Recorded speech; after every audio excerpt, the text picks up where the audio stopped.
Comme vous l'avez vu, la situation est très évolutive en France, hein, puisque le ministre des Solidarités et de la Santé a pu en effet hier déclarer 20 cas supplémentaires.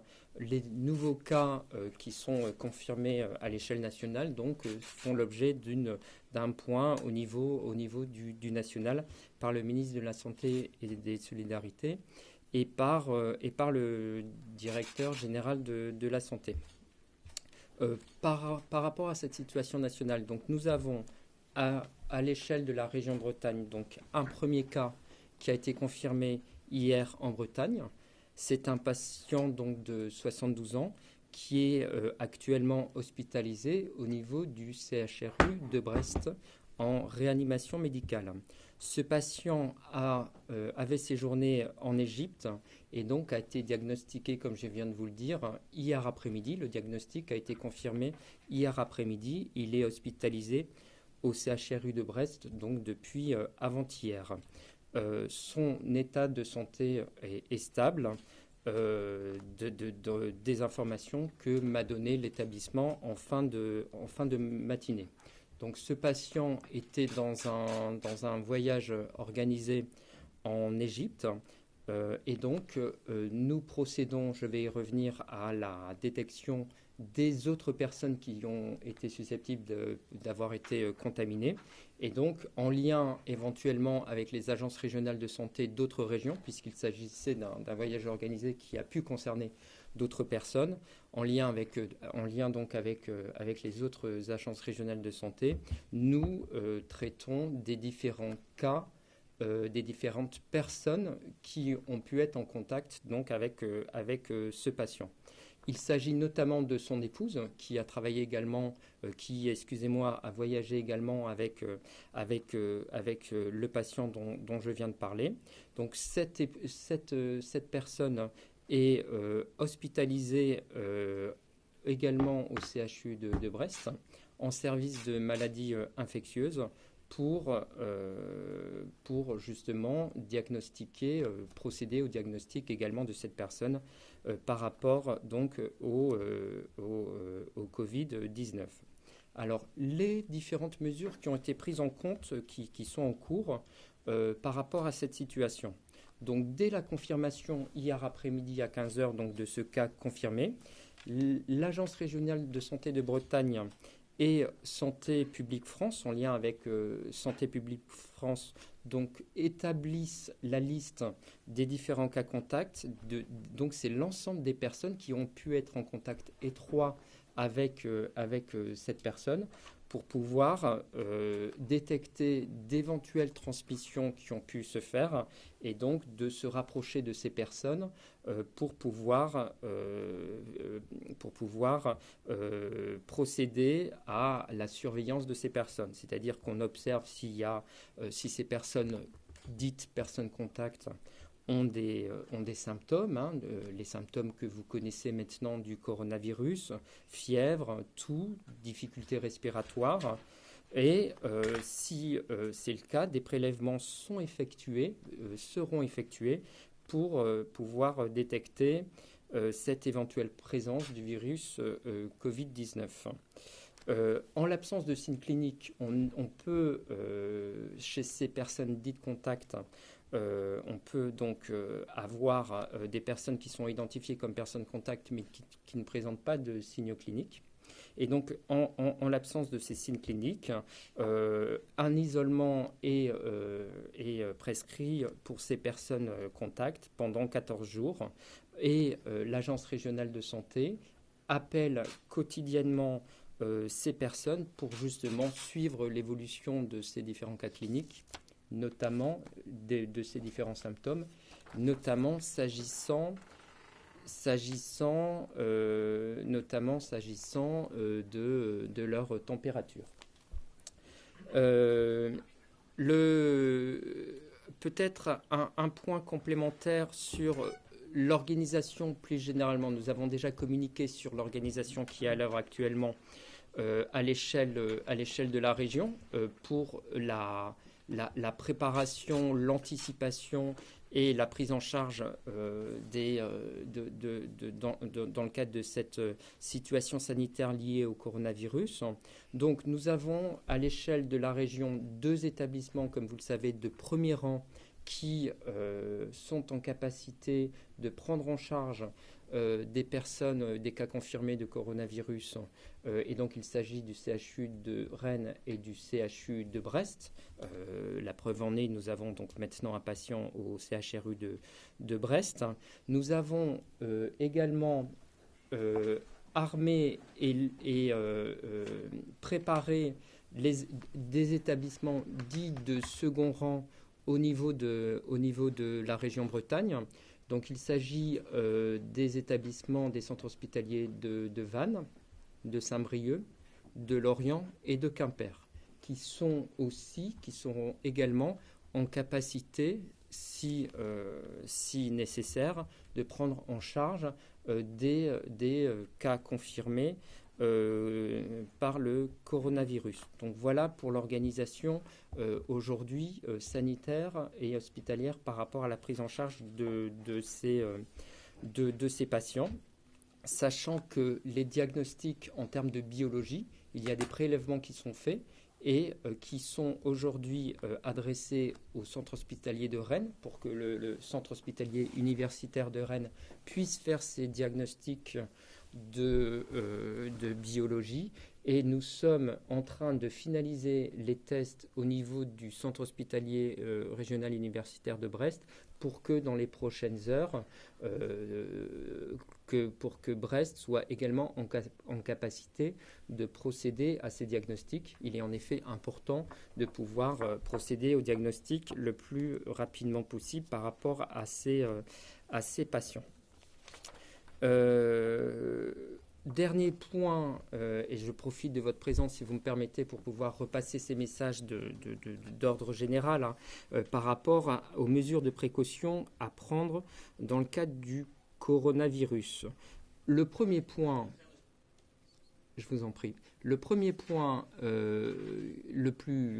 c'est, comme pour l'épisode de grippe saisonnière, d'observer les mesures barrières. Il faut que chacun puisse observer ce qu'on appelle les mesures barrières, c'est-à-dire tousser dans son coude, utiliser des mouchoirs à usage unique et les jeter après usage, et se laver régulièrement les mains. C'est des mesures qui sont très efficaces. Donc ça, c'est le premier point par rapport aux mesures barrières qu'il convient de partager à nouveau. Si toute personne qui présente des signes, des symptômes d'infection, notamment des symptômes d'infection respiratoire aiguë, c'est fièvre, toux, essoufflement, dans les 14 jours après être revenu des régions où a circulé le virus, donc il s'agit de la Chine continentale, de Hong Kong, de Macao, de l'Iran, de Singapour, de la Corée du Sud et des régions italiennes que sont, à l'heure où je vous parle, la Lombardie, la Vénétie et Émilie-Romagne, il faut que ces personnes qui présentent les symptômes que je viens d'identifier, qu'elles contactent le 15 pour pouvoir avoir un conseil médical par rapport à ça. On ne contacte le 15 pour avoir ce conseil médical. On ne se rend pas aux urgences et on ne se rend pas directement au cabinet médical. Il faut passer par la régulation Centre 15 pour avoir un conseil médical. Pour toute autre question liée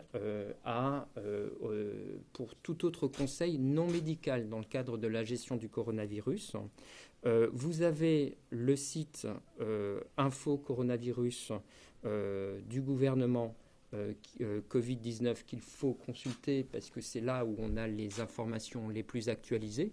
La situation évoluant d'heure en heure, il vaut mieux s'appuyer sur une information nationale.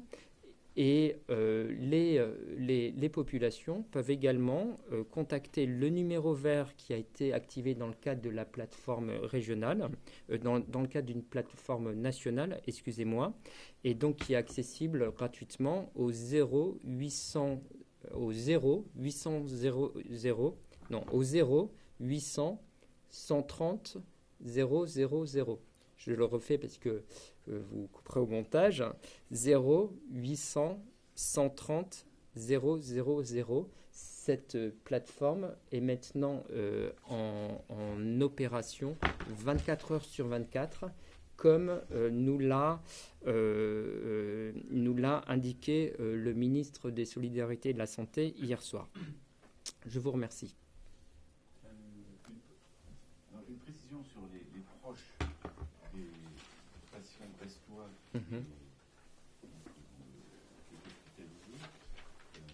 Les gens qui ont participé avec lui à ce voyage, une fois qu'ils auront été identifiés, il y a deux cas de figure. Soit ils ne présentent pas de symptômes, dans ce cas-là, ils vont rester chez eux, enfin, il n'y a pas de mesure particulière, et c'est à partir seulement du moment où ils vont présenter les symptômes qu'ils seront mis en quarantaine. Alors, les personnes qui ont participé au voyage sont parfaitement identifiées. Nous savons exactement où elles se trouvent. Elles ne se trouvent pas d'ailleurs, comme vous le savez, qu'en Bretagne, parce que nous avons aussi un patient qui a été diagnostiqué à Dijon. Et donc, les différentes agences régionales de santé suivent ces différents patients, en effet. Soit elles observent des symptômes. Dans tous les cas, il leur est demandé de rester à domicile pendant 14 jours. Et après, on leur demande de surveiller leur température et leurs symptômes plus globalement, comme je le disais tout à l'heure. Et si leur situation évolue et si les symptômes apparaissent, c'est là qu'elles font l'objet d'une prise en charge. Donc elles sont quand même obligées de rester chez elles pendant oui. Symptômes ou pas? Oui. Vous parlez d'état stable, état grave et stable ou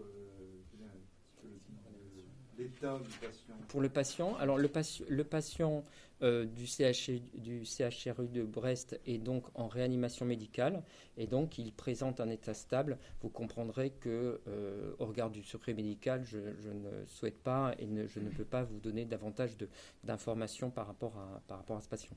Il y a des suspicions de cas. Hier soir, il y en avait un certain nombre en Bretagne. On en est où? Est-ce qu'il y a des cas qui c'est bon, ont été écartés ou des nouvelles suspicions de cas? Alors, on a de nouveaux cas possibles depuis plusieurs jours. Nous avons tout un ensemble de cas possibles et donc nous suivons ça au fil de l'eau. Donc, il y en a 2 qui sont en effet apparus en région Bretagne et c'est un suivi qu'on fait au fil de l'eau par rapport à la situation sanitaire de la région. Il y aurait des enfants, des enfants qui à l'hôpital CHU Morvan à Brest aussi qui reviendraient d'un voyage en Italie et qui seraient tous hospitalisés. Non, nous n'avons pas cette information. En revanche, et c'est aussi ce que nous sommes en train d'organiser à l'Agence régionale de santé, en lien avec les autres services de l'État et notamment le rectorat, pour les familles qui reviennent, par exemple, de voyages à Venise ou en Italie. Les enfants scolarisés ne doivent pas se présenter à l'école dans les 14 jours, là aussi, de retour dans le cas présent d'Italie. Et donc, il leur est demandé il est demandé aux parents de ne pas scolariser leurs enfants pendant 14 jours. C'est les services du rectorat qui ont donc sollicité ce point. Pour revenir sur les suspicions de cas, est-ce que les 2 en question, c'est quoi? Il y a des symptômes et on sait qu'ils ont pu faire partie d'une chaîne de contamination, c'est ce qui les rend suspects? Oui, tout à fait, oui. Là, vous donnez le nombre de 42 personnes en Bretagne. C'était les chiffres. 42 cas de suspicion. Non, il n'y a pas de. On ne communique pas sur la situation est très évolutive et donc on ne communique pas sur les cas possibles. D'accord. Oui. Mais Si, il le site oui, Santé publique France les donne. non. Ah, si, Non. ils Bah, donnent par moi, région j'avais les vu. cas de suspicion. Hier soir, il y avait 42 personnes dans la région qui étaient en cas de suspicion. Alors, c'est peut-être le nombre de cas que nous avons eu à traiter au fil de l'eau depuis le début de cette situation sanitaire, mais c'est pas à l'instant T. Oui. Dans le cas avéré à Brest, est-ce que ça a un impact sur l'activité du HIA où il a été accepté pour... Alors, en effet, au niveau de l'agence, on suit aussi, parmi les cas, les personnes susceptibles d'avoir été en contact, vous avez également des personnels hospitaliers. Et donc, nous surveillons aussi, la situation, bien entendu, de ces personnes-là et des personnels soignants. Et par ailleurs, nous faisons en sorte que l'activité puisse être maintenue dans les hôpitaux de Brest. Et justement, par rapport au personnel hospitalier, il y en a qui ont refusé de venir travailler ou est-ce qu'ils ont le droit de refuser Alors, en fait, les personnes qui c'est comme pour les voyageurs dont on parlait tout à l'heure, les personnes qui sont identifiées comme cas possibles sont remplacées par d'autres personnes pour maintenir la continuité de service, mais pour éviter qu'elles puissent exposer leurs collègues ou les patients au virus. Est-ce qu'il a été question de fermer le service de réanimation où cette personne a été admise ça a été le cas à Creil? Non. Le service de réanimation du CHU de Brest ne pose aucune difficulté. Voilà. Et le médecin et l'assistant qui l'accompagnait pour faire les tests en fait, du malade, est-ce qu'ils ont été mis en quarantaine après ou est-ce qu'ils ont été aussi confinés au sein du CHU ou chez eux pour ne pas prendre de risques? J'ai pas compris quel médecin. Le médecin qui a qui a réalisé les tests auprès du malade brestois, est-ce qu'il a été Alors, toutes les mesures ont été prises en plus qu'on savait. L'ensemble des soignants qui ont fait l'objet qui ont pu être détectés comme cas contact font l'objet de mesures de précaution, mais je n'ai pas connaissance d'un médecin qui aurait fait un prélèvement et qui aurait été classé comme cas contact. Ça, je ne sais pas vous répondre précisément par rapport à ce point-là. Sachant que toutes les mesures ont été prises en compte dans le cadre du transfert du patient au CHU, puisqu'il avait été déjà, donc du coup, pris en charge à ce titre. Donc, toutes les consignes ont été mises en place pour son accueil. Ce qui a posé problème, c'est qu'il n'avait pas été identifié comme tel, il a été transporté à la Pitié, alors qu'on ne savait pas qu'il était coronavirus. D'où la différence avec le médecin. Vous parlez de qui, là? Sur le patient de la Pitié-Salpêtrière qui était décédé. Il y avait des mesures, on parlait de Creil, oui. Et le service a été en partie fermé à Creil parce qu'il n'était pas identifié coronavirus à l'origine, oui. Alors qu'ici c'est le cas. Oui. Sur les deux cas suspects, ils sont où? On sait où en Bretagne? On ne communique pas sur les cas suspects parce que on parle de cas possibles techniquement. Tous les cas possibles sont recensés, sont suivis, font l'objet d'un prélèvement pour pouvoir justement être diagnostiqués. Et on en a un certain nombre, donc on ne communique pas sur les cas possibles. Question sur les cas contacts possibles. Oui. Est-ce que dans la chaîne, les autorités remontent aussi à l'aéroport, les personnes de l'aéroport, etc. Est-ce que ça va aussi loin que ça, jusqu'à ce que la personne, le breton, soit arrivée en France, jusqu'à son retour en France? Oui, c'est l'ensemble de la chaîne qui est suivie par rapport à ça. Alors après, dans le cas présent, je ne peux pas vous dire si au niveau de l'aéroport, il y a eu un cas contact. Très honnêtement, je ne pense pas, parce qu'il faut se rappeler que pour être un cas diagnostiqué pas diagnostiqué, mais identifié comme un cas possible, une personne contact, il faut quand même qu'il y ait une proximité, et ça se fait par contact étroit de proximité entre les différentes personnes. Et vous établissez une différence entre cas suspect et suspicion, parce qu'il y a beaucoup plus de suspicion que de parlez de 2 cas suspects. Alors, vous avez des cas possibles. Techniquement, on parle de cas possibles et on parle de cas confirmés. À l'heure où on se parle, nous avons un cas confirmé en Bretagne dont on vient d'échanger tout à l'heure. Et nous avons eu plusieurs dizaines à l'échelle de la Bretagne de cas possibles que nous avons diagnostiqués et qui ont été infirmés jusqu'ici dans tous les cas, sauf le cas qui a été confirmé à Brest. Et donc voilà, donc cas possible, cas confirmé, et après on peut avoir des suspicions qui sont en amont des cas possibles, mais qui sont écartées par les infectiologues puisqu'ils considèrent qu'il n'y a pas eu de contact de proximité suffisante pour pouvoir avoir le classement de cette personne en cas possible. C'est basé que sur le témoignage des gens, ça c'est juste eux qui disent non, j'étais à 2 mètres de lui, donc j'ai pas pu être infecté. Oui, c'est des échanges qui ont lieu entre les médecins et le patient, oui, tout à fait. Combien de temps mettons pour établir un diagnostic justement pour... C'est 2 heures normalement, on n'est pas censé avoir... En biologie, Oui.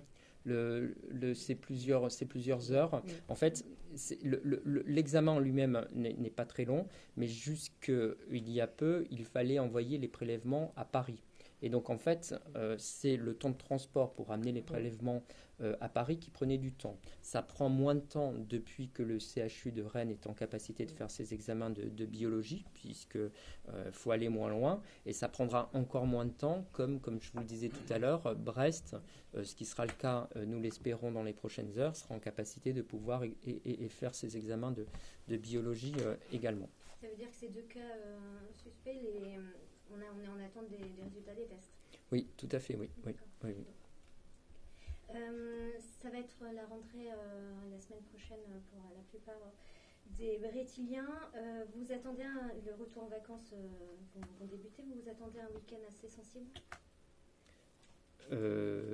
justement par rapport aux appels l'agence régionale de santé est en effet sur le pont pour préparer et suivre l'évolution de cette situation sanitaire. Comme je vous le disais tout à l'heure, des consignes ont été données aux parents par le rectorat pour permettre d'inviter à garder les enfants chez eux s'ils reviennent des régions que j'ai évoquées tout à l'heure. Et donc l'ensemble des mesures sont prises. Voilà, l'agence régionale de santé a monté sa cellule régionale d'appui et de pilotage sanitaire qui a été activée ce matin et qui sera opérationnelle tout ce week-end pour pouvoir justement répondre et suivre toute question par rapport à l'évolution de cette situation sanitaire. Il y a quand même sûrement beaucoup de Brétiliens qui ne sont pas dans les boucles académiques. Comment ça se passe pour eux? Parce que j'imagine que ceux qui ne sont pas parents d'élèves ou élèves qui sont allés en vacances, vous avez peut-être un peu moins de manière de vous rendre compte, de savoir d'où ils reviennent. Oui, non, mais c'est pour ça que pour toute personne qui se pose des questions par rapport à cette situation, par rapport à la situation sanitaire que nous connaissons, il faut qu'elle puisse appeler le numéro vert pour pouvoir se donner, pour avoir toute réponse par rapport à cette situation. Encore une fois, même si elle ne présente pas les symptômes que nous avons évoqués tout à l'heure, il est important que ce numéro vert puisse être contacté pour qu'il puisse être apporté des réponses par rapport aux questions que se poseront les gens par rapport à cette situation sanitaire. Au niveau de l'armée, est-ce que des tests ont été effectués également sur les militaires et s'il y a un matériel antibactériologique Je vois pas par rapport à la réserve militaire à Creil qui a été touchée. Alors, par rapport à Creil, moi, je peux pas communiquer. Enfin, je souhaite pas communiquer. Je vous dirai des bêtises parce que je ne suis pas en charge de la situation au niveau des Hauts-de-France. Disons qu'il y a des bases de commando aussi en Bretagne qui elles aussi font peut-être des voyageurs des zones à risque. Oui, mais enfin voilà, c'est que si il s'avérait qu'il y ait une hypothèse vraiment, qu'il y a un militaire qui était à Creil, qui est maintenant en Bretagne, il sera pris en charge en Bretagne, à la fois comme cas suspect, comme cas possible ou comme cas confirmé si ça devait être le cas, mais comme toute autre personne. Est-ce que vous saurez dans la journée si les 2 cas suspects dont vous parlez seront levés Oui, mais l'évolution... Là, les tests, ils sont effectués donc à Rennes ou ils sont envoyés à Paris? Ils sont effectués à Rennes, oui. Donc, on suit ça d'heure en heure. Et donc, la communication sur d'éventuels nouveaux cas confirmés est faite au niveau national. Donc, c'est par ce biais-là que vous en serez informés. Pour ces 2 cas, est-ce que vous anticipez dans ces cas-là l'enquête? Est-ce que vous la débutez ou d'ores et déjà, ou vous la débutez lorsqu'ils sont confirmés? Et on commence l'enquête sur les cas contacts quand les cas sont confirmés en effet. Très bien, écoutez, je vous remercie. On aura l'occasion de toute façon sûrement faire un suivi de cette situation, peut-être pas ce week-end, mais en tout début de semaine prochaine en fonction de l'évolution de la situation.